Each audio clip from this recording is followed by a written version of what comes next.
Max Bartoli prided himself on being the ultimate Hollywood professional. His service was uniquely tailored to the showbiz world. He boasted of providing the, quote, full Oscars experience, unquote, for clients. When they asked him what that entailed, he would solemnly tell them that it involved the red carpet treatment. Some clients caught on at this stage, and of course repeat clients would chuckle at his description. But some naive newbies would ask about the red carpet. "It's the blood on the carpet that turns it red," he'd explain. Max was Hollywood's most stylish assassin. The trouble was, in the eyes of his assistant, Joey Verrazzano, Max was becoming obsessed with style. He was no longer satisfied with a sniper shot at a recipient lolling on an airbed in a swimming pool. Joey would argue in vain that such a shot would create lovely blood patterns on the azure pool water, especially if the pool filter was on, and could be sold to clients as a raspberry ripple. Max would put his finger up to hush Joey and remind him that they were contracted to perform an Oscar, nothing less.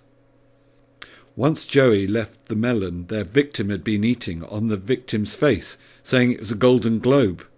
But Max was incandescent with fury, telling Joey never, never to cheapen their service with second-class awards. Max's perfectionism became more extreme. He became a true prima donna, all hissy fits and unreasonable demands. Instead of just whacking the target and then dragging him to some carpet to bleed, Max took to marching the recipient round the house until he found the whitest carpet. Only then would he squeeze the trigger. Quite a few houses round LA had no carpets, which created major problems. Once he marched a quivering Latino loan shark to a furry white thing on the floor, which turned out to be a polar bear skin. Max proceeded to have a lengthy argument with Joey about whether it counted as a carpet.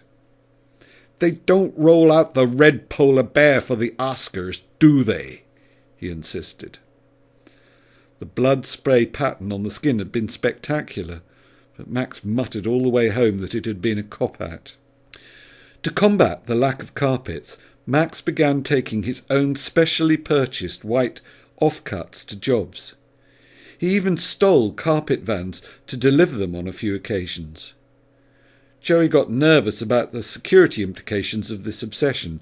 Half the LAPD homicide cops were paid off by Max, and many of the rest were related to either Max or Joey, but carpet vans were an unnecessary risk, and lining up carpets to catch the blood and removing them afterwards took up valuable time. Disposing of the carpets was another complication. Often Max wanted to keep them to admire the patterns the blood made. "Look, Max," Joey pleaded, "we're not artists. We're just a branch of the social services. We remove unwanted antisocials and we keep the local economy balanced and dynamic." Max shook his head. "You may be an assassin, Joey, but Max Bartoli is an artist and always will be."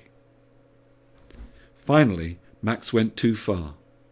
For an exhibition at an edgy but achingly hip gallery in Topanga Canyon, Max submitted a series of artworks that he called headshots. They were squares of originally white carpet that was splattered or drenched in vivid red blood.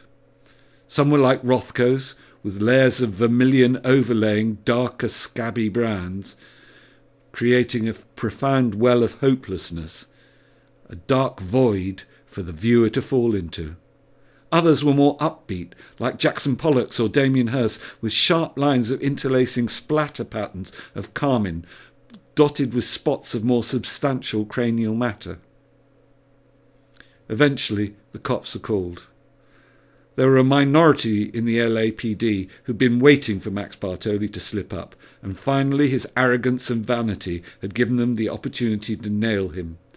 They arrested Max and took away the headshots for analysis. Joey took off for a bolt hole that he had in Tijuana. It turned out that all the blood and brains had come from cows and pigs. "You think I'm stupid or something?" Max asked as he was released. The LAPD apologised, and headshots were restored to the gallery walls in a fanfare of publicity. Max was certain that this notoriety would lead to swift sales for his art.